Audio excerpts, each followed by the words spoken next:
আসসালামু আলাইকুম বন্ধুরা, আজকে আমি সিলেট টিফিন হিসেবে নুডলস বানাবো। সেই নুডলসটা দেখেন আমরা বাপ বেটাও কী করতেছি। হ্যাঁ, ছেড়ে না তো সেরার জন্য কি চিনি আছে দেখেন, এই দেশে শিখতেছে দেখেন কীভাবে বের করে। ওয়াও ওয়াও ওয়াও, একটা দিবা না দূরে দিবা? ছেলে আমার নুডলস বানাতে আমাকে দিল।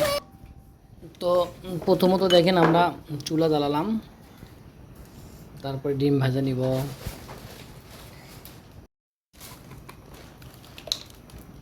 হাঁটবিনি বাবা, আমরা প্রথমে তো ডিম ভেজে নিচ্ছি। দেখো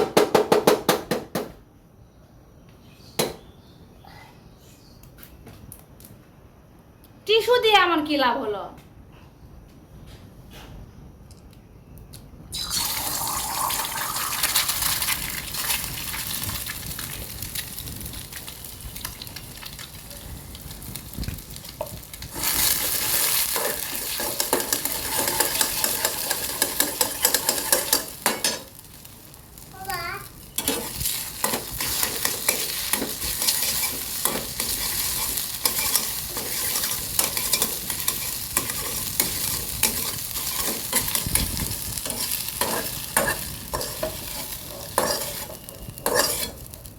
খুব দ্রুত নুডলস ভাজা হচ্ছে দেখেন। হ্যাঁ,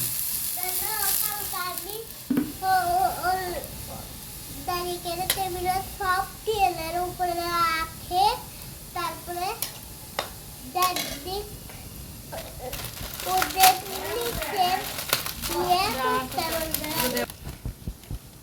তো পানি দেওয়ার পরে নুডলস দেওয়া হচ্ছে দেখেন, এখনো দেওয়া হয়নি, দিব।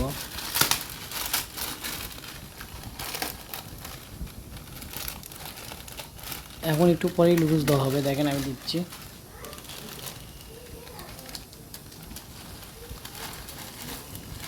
এটা সিদ্ধ হলে আমরা পরে পানি নামিয়ে রাখবো।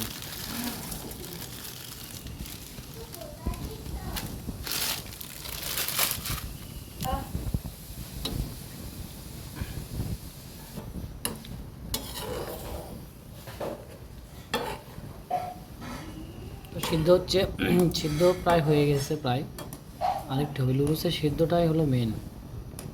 এখন যারা বেশি ঝাল খান তারা বেশি করে মরিচ দিতে পারেন, পেঁয়াজ রসুন দিতে পারেন, কিন্তু আমরা কিছুই দেব না, কারণ আমার বাচ্চা খাবে, আমার ছেলে। হ্যাঁ,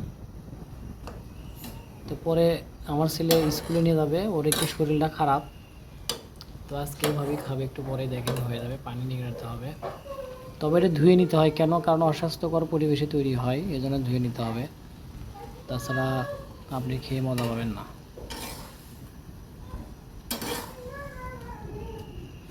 চটপট রান্না নুডলস।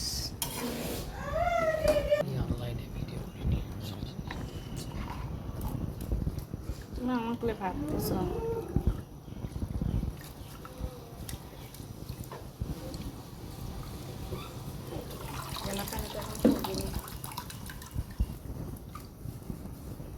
নুডলস ধোয়া শেষ, ঠান্ডা পানিতে ধোয়া হলো।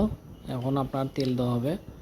যারা বেশি ঝাল পছন্দ করেন, পেঁয়াজ আদা কুচি ঝাল, তারপরে রসুন কুচি দিতে পারেন, অনেক টেস্ট হবে। আমার ছেলের জন্য নুডলস বানানো হচ্ছে, সবাই দেখুন বন্ধুরা।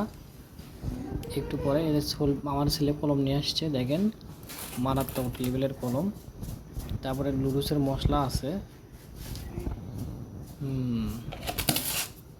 একটু টেস্টিং সল দেওয়া হলো, কারণ টেস্টিং সল দিলে টেস্টটা ভালো হয়। যে আওয়াজ আসলো, এখন দেখেন মশলা দিচ্ছে। হ্যাঁ, একটা মশলা দিয়ে বুঝছ, লবণ দিচ্ছে হালকা।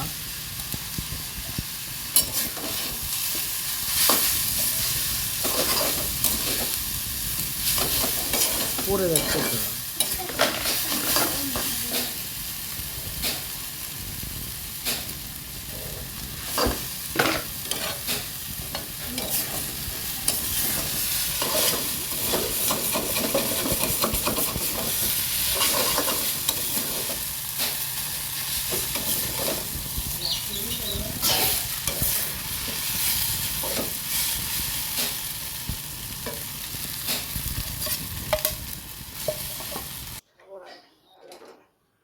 যে অলরেডি হয়ে গেছে লুডুস, বাচ্চার টিফিন রেডি, ও ডান। যথেষ্ট। বাচ্চা লুডুস ঢাকে থাকুক না, খুলে থাকুক।